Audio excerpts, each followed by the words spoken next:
Hey guys, I recorded this after the fact because I forgot to say this, but if you're watching this and this is the only thing you have open on the window, go ahead and minimize your screen if you can and pull up the copy that I put on the Schoology instructions. Follow that link, pull up that Google Doc with the story on it next to this screen.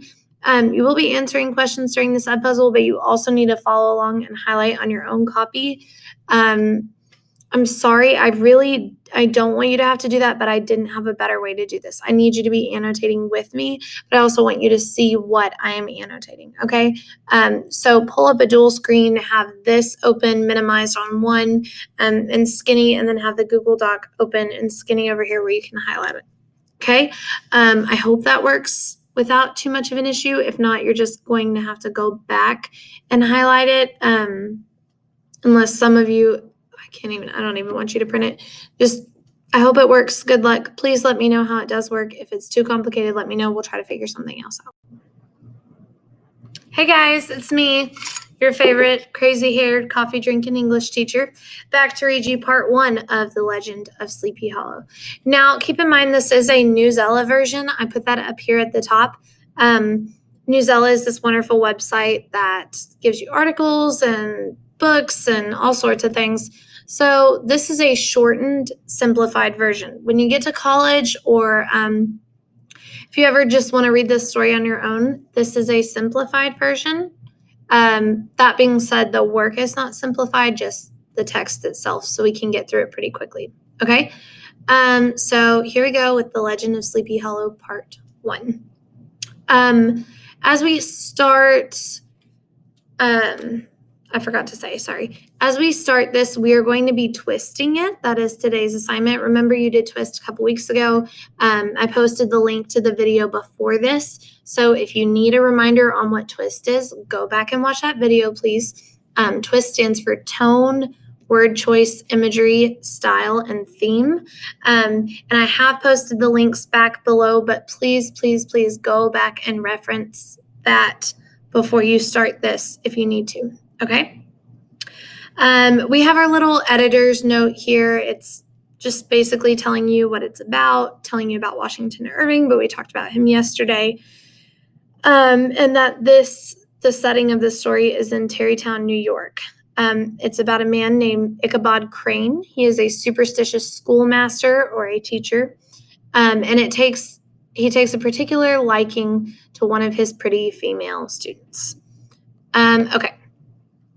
In one of those spacious coves along the eastern shore of the Hudson River, there lies a small town, which is generally known by the name of Tarrytown.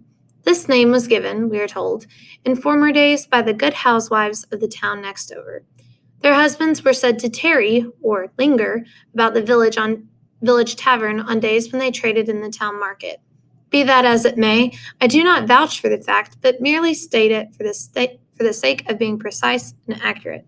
Okay, so I'm just going to be stopping along the way. We will talk about any figurative language we see, but I just want you to kind of get a feel for how this is going to go. Okay, so he's just giving us some background, and he's saying, I don't vouch for it. So I don't know if that's true or not. I'm just saying it because that's what I've heard.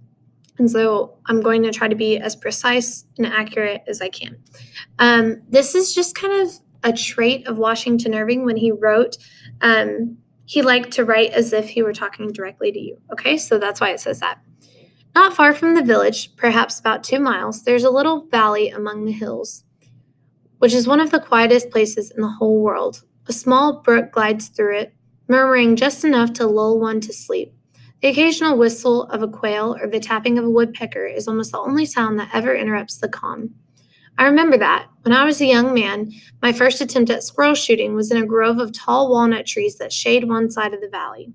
I had wandered into it at noontime when all nature is peculiarly.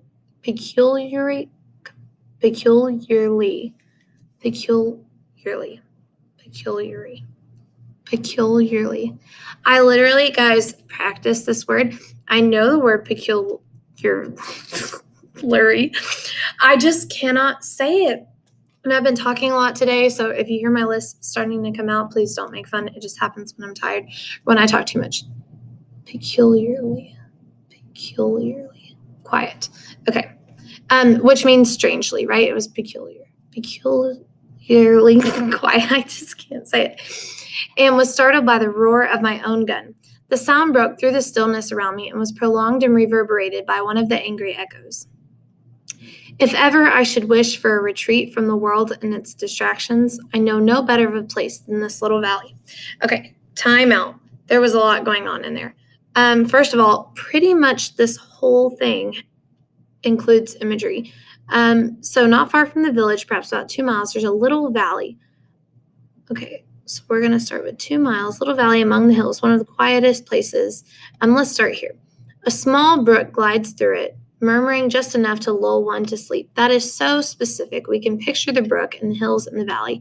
Okay, so we're going to highlight it. For imagery, we're going to do light red. Okay, so light red 3, it's just right under the big red. I'm going to highlight it light red right there.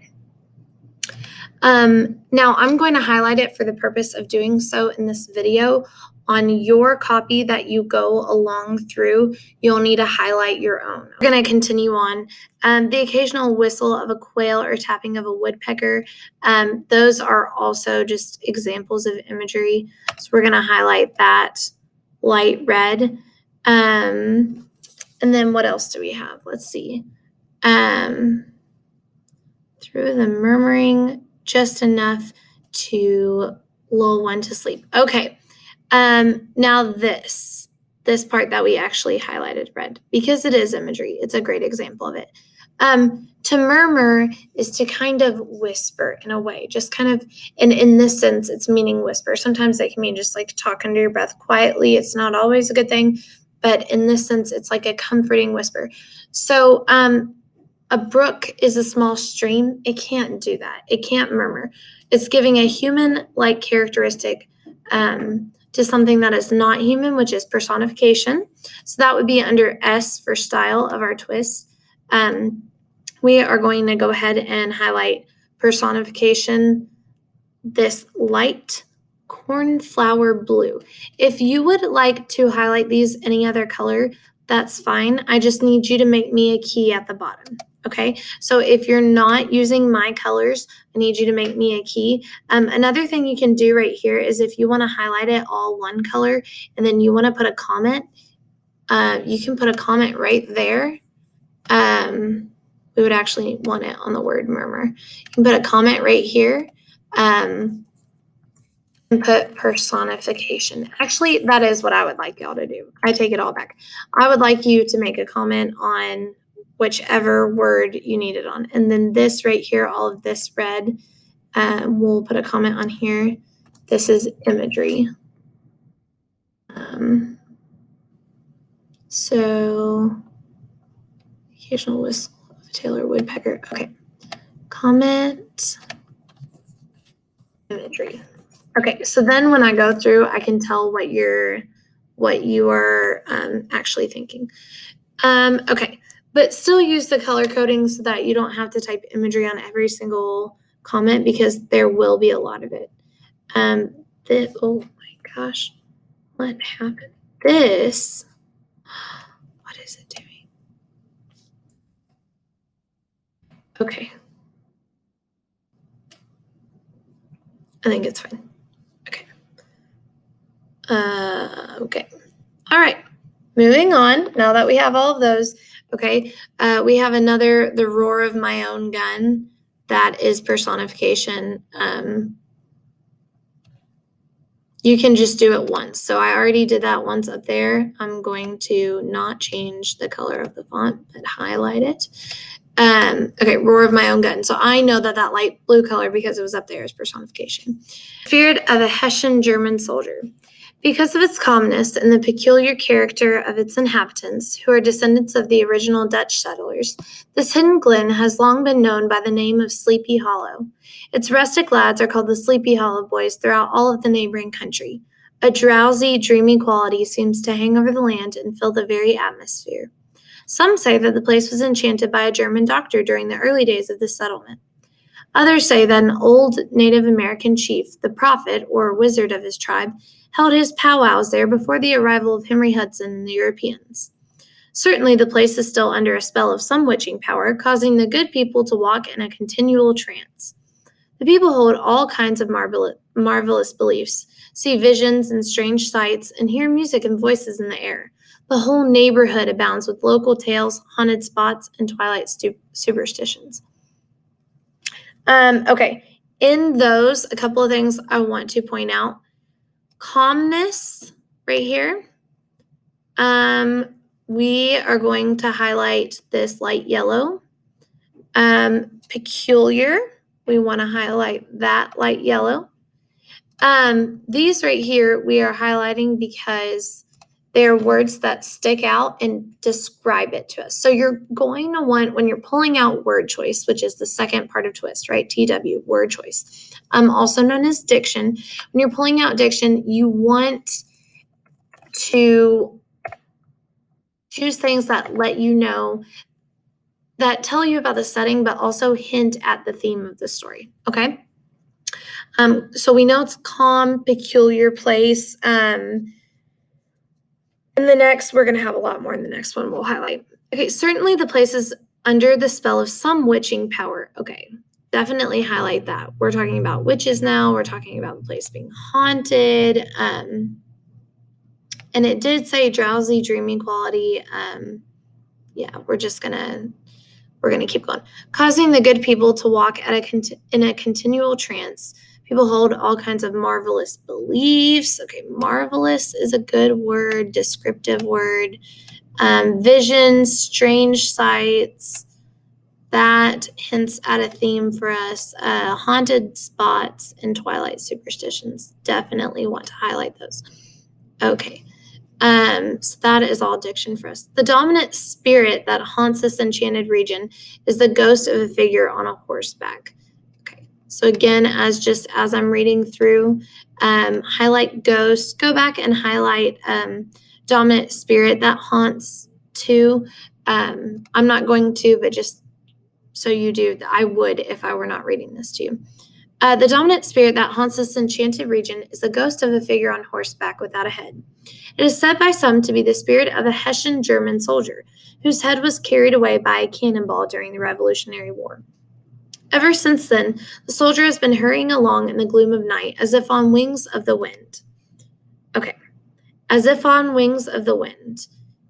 This is comparing how he rides a horse to wings of the wind, and it's using like or as, which means this is a simile. So for a simile, we're going to go light green. We'll use the same for metaphor, but we'll type simile here in the comment. Okay, and then that's saying, so ever since then, the soldier has been hurrying along in the gloom of night as if on the wings of wind. Okay, his haunts are not confined to the valley, but extend at times to the adjacent roads and especially to a nearby church where the soldier was buried. Some historians of those parts say that the ghost rides forth each night to the scene of the battle looking for his head. He rushes past Sleepy Hollow at a great speed, like a midnight blast, to get back to the churchyard before daybreak. Let's see. We have another simile there. He rushes at great speed like a midnight blast. It's a comparison using like or as. We're going to go right there. And a simile, by the way, hopefully you heard me say this during the twist video, or hopefully I did say it, but a simile is a type of metaphor.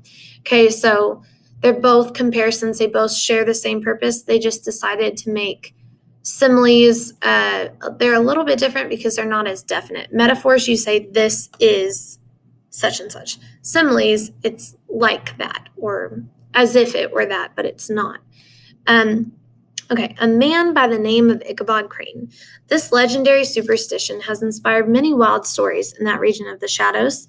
The specter is known at all the country firesides by the name of the Headless Horseman of Sleepy Hollow. Some 30 years ago, a man by the name of Ichabod Crane came to Sleepy Hollow for the purpose of instructing children in the area. He was a native of Connecticut, a state that sends forth each year its legions of frontier woodsmen and country schoolmasters. Okay, so a lot of woodsmen and teachers come from Connecticut, is what they're saying. Like the bird of the same name, Crane was tall and thin, with narrow shoulders and long arms and legs. Okay, like a bird of the same name, like a crane is what it's saying. He looks like a crane. So that is a simile. Also, he was tall, thin, narrow shoulders, long arms and legs. He had hands that dangled a mile out of his sleeves and feet that might have been served for shovels. His head was small, flat at the top, huge ears, large green glassy eyes, and a long nose. We know exactly what Ichabod Crane looks like. The head looked like the weather vane perched on his slender neck to tell which way the wind blew. Okay, we have another simile right there. It's telling us it looked like, but also this entire thing is imagery, right? To see him striding along a hill on a windy day with his clothes fluttering about him, one might have mistaken him for a scarecrow running away from a cornfield. His schoolhouse was a low building of one large room constructed of logs, the windows that partly patched with pages of old copybooks. Partly patched with pages. That right there, my friends, is alliteration. For that, we're going to use light purple, and we're going to comment alliteration. Okay.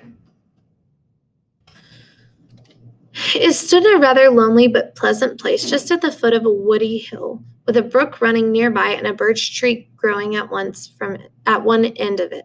Okay, again, that's imagery right there. You can highlight that. From here, the low murmur of his pupils' voices, personification, might be heard on a sleepy summer's day, interrupted now and then by the voice of the master. Ichabod Crane was a conscientious man, and always bore in mind the golden saying, "Spare the rod and spoil the child." His pupils were certainly not spoiled. Okay, so this saying, "spare the rod, spoil the child," used to get beat in school when they were bad with rods. We're not allowed to do that anymore for whatever reason. I'm just kidding. Of course, I wouldn't want to beat you. But spare the rod and spoil the child. So they're saying spoil them by saving the rod.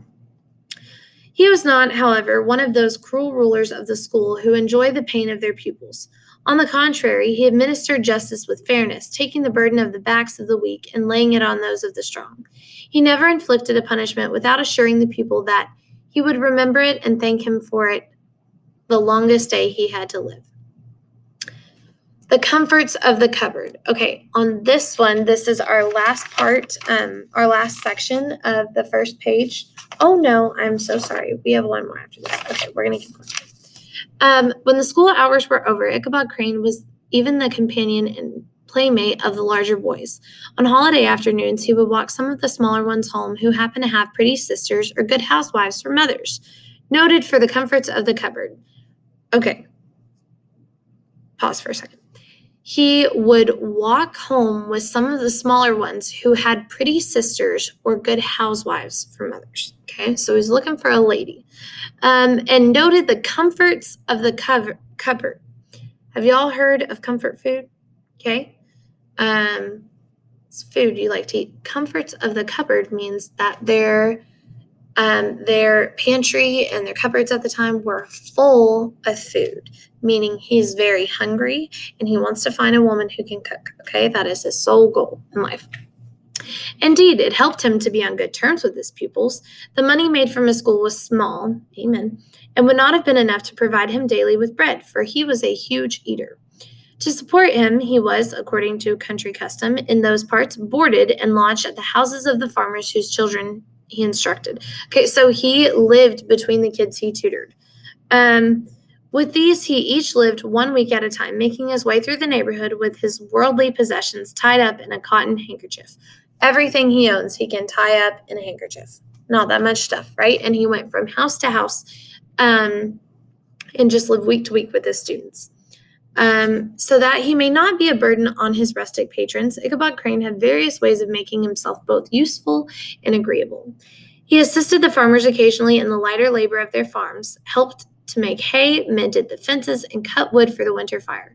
He found favor in the eyes of the mothers by petting the children, particularly the youngest. He means playing with them.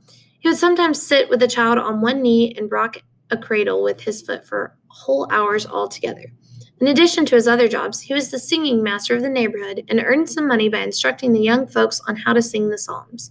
It was a matter of no little vanity to him on Sundays to take his position in front of the church gallery with a band of chosen singers.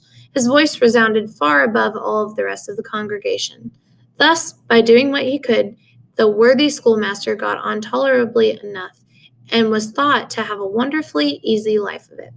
So, basically they're saying he has to stay with students 1 week at a time. He helps them babysit. He helps take care of the farms, and that's how he survives. They feed him, and then he teaches and just does whatever else he can. And then he sings in the church on Sunday, and that's kind of where he makes up for it.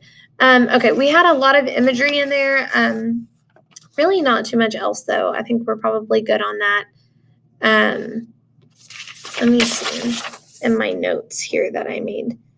There was a metaphor back in the second paragraph when it says he was a traveling newspaper. You can highlight that the same color as simile as you want. And then it is an allusion when he talks about songs, allusion with an A, not illusion with an I. An illusion is kind of a trick that makes you see things. An allusion, when you're alluding to something, you're talking about another part of history, or in this sense, a book, and he is referring to the Bible. It's the most common one that people allude to just because especially back in the day, everyone kind of read the Bible or had some knowledge of it in America. I know they came here for religious freedom, but at the time it meant freedom to choose whether you were Catholic or Protestant. So we can put a comment there that says illusion. Okay, comment. On this last one, I am not going to point out any of the imagery or anything like that. I can go back. Let me see, where did it call him? Oh, that was in the one before. Yeah, we're just going to go on. On this one, I want you to annotate it by yourself. There are several. I went through it and did it. So you should be able to find some. The bell is ringing, so I will have to read you that part in a separate video. But when I read he was a kind of traveling newspaper, which is the end of part 1, I'm going to need you to annotate that by yourself. Okay? So I was confused earlier about where we were. I'm sorry. We have one more that we're going to do together, and then you are going to annotate the last part. That's why I couldn't find the metaphor I was looking for. Also, I'm outside, so I apologize in advance if it is loud or there are distractions. The schoolmaster is generally a man of some importance in the female circle of a rural neighborhood. He is considered a kind of idle, gentlemanlike person, with better taste and accomplishments than the rough country men, so they like him because he's educated, right? His appearance, therefore, is likely to cause some stir at the tea table. Our Ichabod Crane was especially happy in the smiles of all the country damsels. How he could figure among them in the churchyard between services on Sundays, gathering grapes from the wild vines on the surrounding trees, or walking with them along the banks of the adjacent mill pond. The more bashful country bumpkins hung sheepishly back, envying his superior elegance. Because he had no fixed home, he was kind of a traveling newspaper. This one you'll highlight light green because it's a metaphor, carrying the local gossip from house to house. So it just means he knows all of the gossip and he's carrying it. And his appearance was always greeted with satisfaction. He was esteemed by the women as a man of great knowledge, for he had read several books all the way through. Which, this is all ironic, right? Because reading several books all the way through is not that impressive. He was a perfect master of Cotton Mather's History of New England Witchcraft, in which he most firmly believed. He was, in fact, an odd mixture of small shrewdness and simple credulity. Okay, that just means that he... what is going on with my screen? I'm sorry. Anyway, credulity just means that he's gullible. I thought it stopped playing. I think it still is. I'm sorry. I would go back and cut this part out, but I've just had so many technical difficulties today. I'm just going to leave these parts in, so sorry. His appetite for the marvelous and his powers of digesting it were equally extraordinary, and both had increased since he had settled in the spellbound region. No tale was too gross or monstrous for him to enjoy. It was often his delight, and after school was dismissed in the afternoon, to stretch himself on the clover bordering the little brook beside his schoolhouse. There he would study the old Mather's dreadful tales until the gathering dusk of evening made the pages too dark to read. Then, as he made his way back home to the farmhouse where he happened to be staying, every sound of nature fluttered his excited imagination. He would listen to the cry of the tree-toad, the hooting of the screech-owl, and the rustling in the thicket of birds frightened from their roost. The fireflies, too, which sparkled in the darkest places, now and then startled him, as one of uncommon brightness would stream across his path. All of that right there was imagery, so you can highlight all of that. His only resource on such occasions, either to drown his thoughts or drive away his evil spirits, was to sing psalm tunes. The good people of Sleepy Hollow were often filled with awe at hearing his melody floating from the distant hill or looking at the dark road. Okay, sorry, I cannot read and highlight something above it at the same time. I tried, it didn't work. Okay, this is the part I'm not going to tell you any of the annotations. I just want you to do them on your own, okay? Howling among the trees. Another of his sources of fearful pleasure was to pass long winter evenings with the old Dutch wives as they sat around the fire. He would listen to their marvelous tales of ghosts and goblins and haunted brooks and haunted houses, and particularly of the headless horseman. He would delight them equally with his stories of witchcraft and would frighten them with speculations about comets and shooting stars. But if there was a pleasure in all of this, while cuddling in the glow of the fire, it was dearly purchased by the terrors of his walk home. What fearful shapes and shadows appeared on his path amidst the dim and ghastly glare of a snowy night! With what longing did he With what longing look did he eye every ray of light streaming across the fields from some distant window! How often he appalled by some shrub covered with snow which appeared like a spectre! How often did he shriek with awe at the sound of his own footsteps on the frosty crust beneath his feet! And how often was he thrown into complete dismay by some rushing blast howling among the trees, and the idea that the headless horseman was on one of his nightly trips! All these, however, were mere terrors of the night, phantoms of the mind that walk in the darkness. Though he had seen many spectres in his time, daylight always put an end to these evils. He would have passed a pleasant life of it if his path had not been crossed by a being that causes more confusion to mortal man than ghosts, goblins, and witches all put together. And that was a woman. To be continued, ... We do have to answer a couple of questions about the story, though, so we're going to go through those together. Read the list of phrases from the story. Occasional whistle of a quail, tapping of a woodpecker, cry of a tree toad, hooting of the screech owl, rustling in the thicket. How do these phrases contribute to the tone of the story? A, they illustrate the natural sounds one might hear in a quiet forest. I'd say that's a good answer. B, they describe the tricks that one's imagined might play. No, there's nothing tricking. There's no trickery about that, right? It's just what they hear when they're walking. C, they convey the urgency of signaling the presence of a ghost. Again, nothing to do with ghosts. D, they paint a picture of the dangers that could be encountered at night outside. And nothing dangerous about those animals. So the best answer choice there is A. They illustrate the natural sounds one might hear in a quiet forest. So to answer, you are just going to highlight it. You can highlight it whichever color you'd like. Okay. Number 2. What does the author's use of diction or word choice, such as monstrous, witches, and evil, contribute to the story? A, they help hint at a sad theme and depressing tone. B, they help hint at a paranormal theme and set an ominous tone. Ominous means you can feel like something bad is going to happen. We talked about that with Once Upon a Time. C, they help hint at a love theme and set a joyous tone. Or D, they help hint at a Halloween theme and set a disturbed tone. Okay, this story definitely it's not about love, and it's not necessarily sad, so we can rule out A and C. D is going to be our trick answer. So although this story is told around Halloween, I'm using it at Halloween. It's not actually a Halloween story per se. It's just a scary story. And the tone isn't quite disturbed yet. He's nervous, maybe a little disturbed, but I wouldn't say that's the whole tone of the passage. Those words specifically don't contribute to a disturbed tone.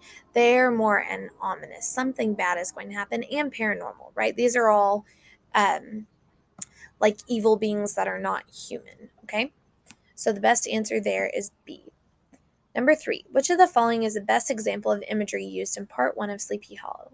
By the good housewives of the town next over, peculiar character of its inhabitants, Crane was tall and thin with narrow shoulders and long arms and legs, or burden on his rustic patrons. C is the best answer there. It's very descriptive. We know exactly, there's more to it, but it was too long to put the whole thing in there. We know exactly what Ichabod looks like from that. Don't always pick the longest answer, but in this case, C is the best. Okay. Number 4, the use of the simile below lets the reader know that the soldier was... Okay, ever since then, the soldier has been seen hurrying along in the gloom of night, as if on the wings of wind. Okay, so we have a context clue here that lets us know what as if on the wings of the wind means. And that is hurrying. Okay, and also if you're on the wings of something, you're going fast, right? If you're on the wings of a bird, if you're on the wings of a plane, anything with wings, you're going to be going fast. And it says hurrying along. So that's our real big hint. Like, they're talking about speed here. So, not that he was free like a bird, not that he was flying like a ghost. It's going to be C, the soldier was riding fast is the correct answer. Okay, so make sure you highlight those. We are going to be doing something similar tomorrow, except I'm not going to annotate with you. I'm just going to kind of go over author's purpose, talk about characterization a little bit. You will continue to twist as you go through this whole story. Okay, so it's not that time consuming. We only spent probably 5 extra minutes total just highlighting things and labeling them. So as I read tomorrow, you're going to continue to twist, and then we'll answer some questions about those. In preparation for a quiz, you're going to have Friday over all 3 of these, and the quiz will just be questions like these 1 through 4. It's going to be exactly like that, okay? I hope you enjoyed part 1 of the story, and I'll see you tomorrow for part 2.